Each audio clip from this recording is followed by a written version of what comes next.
The fight clock is brought to you by Modelo. 5 seconds. It seems like a short time, right? Well, it depends. Because when adrenaline is involved, time becomes something else.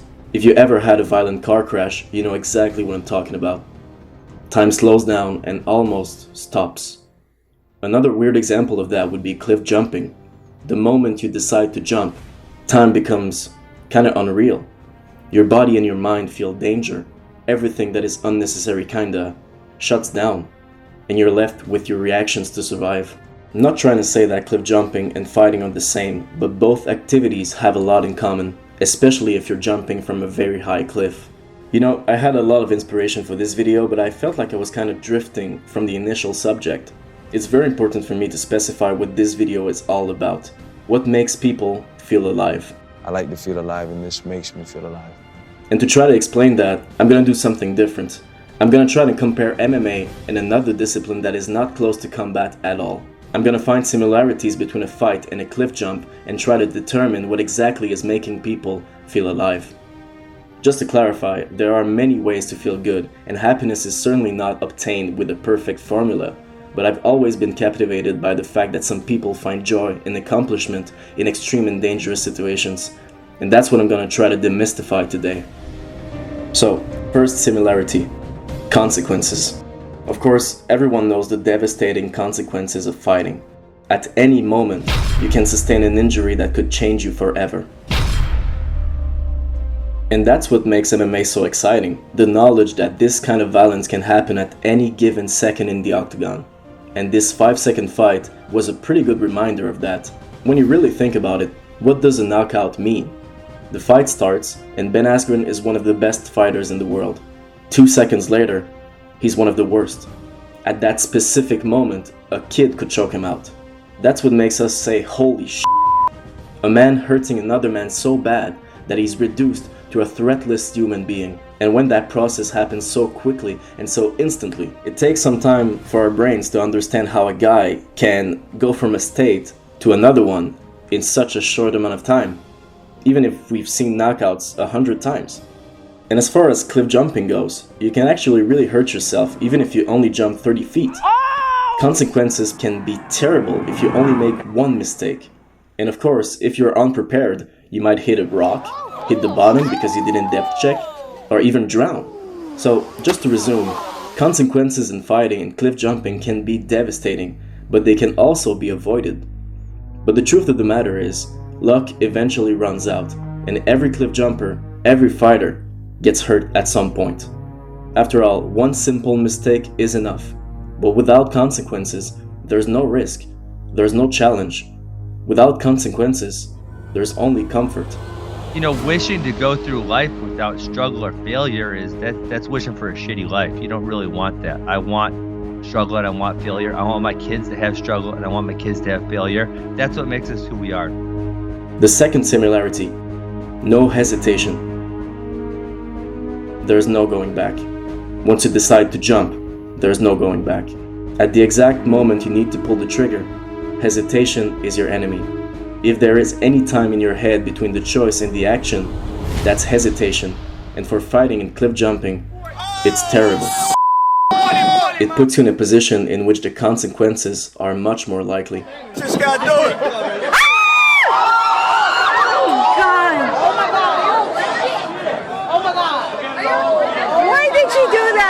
That's why it would be the dumbest thing ever to fight a UFC fighter if you never threw a punch in your life.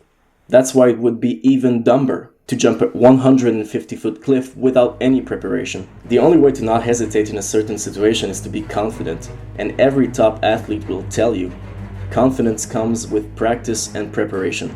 If you are prepared mentally and physically, this will give you the strength to not hesitate. I don't know, my confidence comes from my performance, my work in the gym, my work ethic. You know, they don't work harder than me and they don't want it like I want it, you know, so. I'm scoring 60. Let's go. Right. And from there, I just went to work. I stayed with it. I kept practicing. Right after you won, I went out to the track and I ran. And I did my conditioning, I did my drills, I woke up the next morning, I hit my weights, I did my 1,000 shots, I did everything humanly possible to get myself ready. But I needed it. I was like, all right, yeah, good. The third similarity, the relief of accomplishment. If you watched MMA long enough, you can somewhat understand what a win means to a fighter in general, but especially if it's a finish.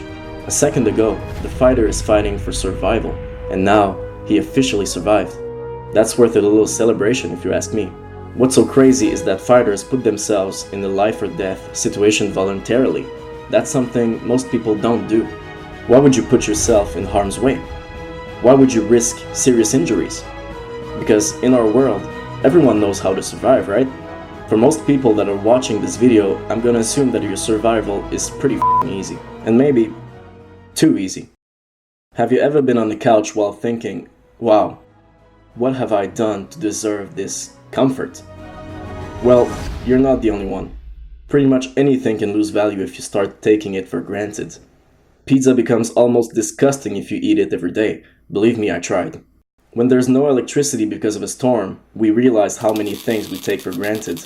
And when the electricity comes back, it's very satisfying. Why? Because you missed it, you wanted it, and you couldn't get it. But now you have it, and because you know it can all go away at any second, you get a new sense of appreciation for something you always had. It's only about your perception in many ways.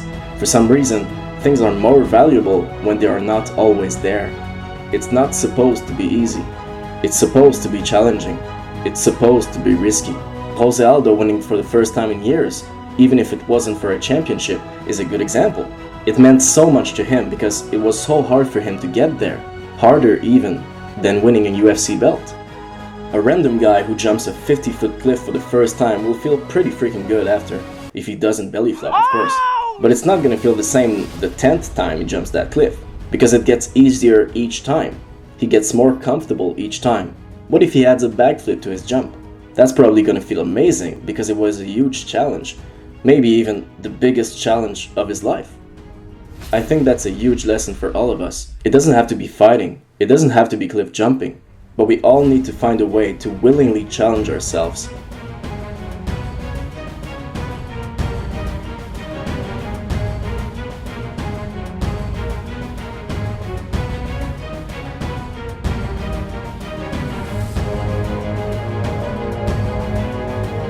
Comfort is your friend, but it becomes your enemy if you don't truly appreciate it. When stuff is too easy, put yourself in that danger zone.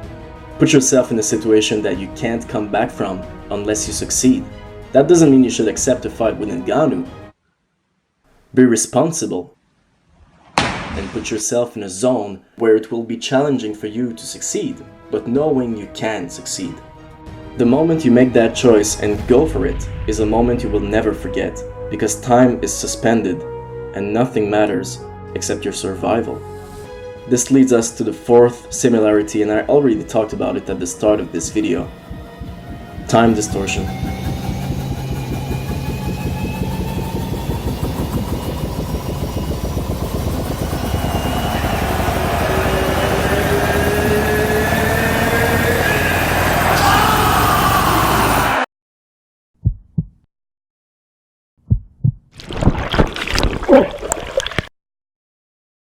And the fun thing about this is that once you're in that space where you don't have a choice anymore, everything takes care of itself.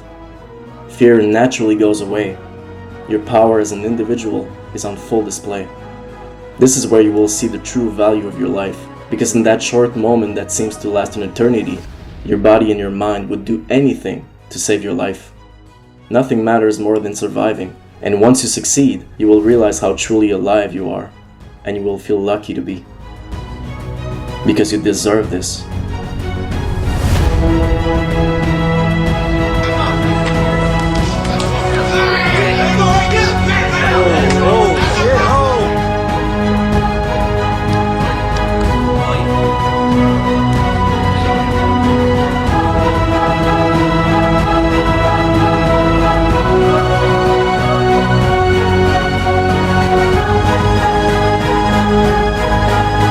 I like to feel alive, and this makes me feel alive.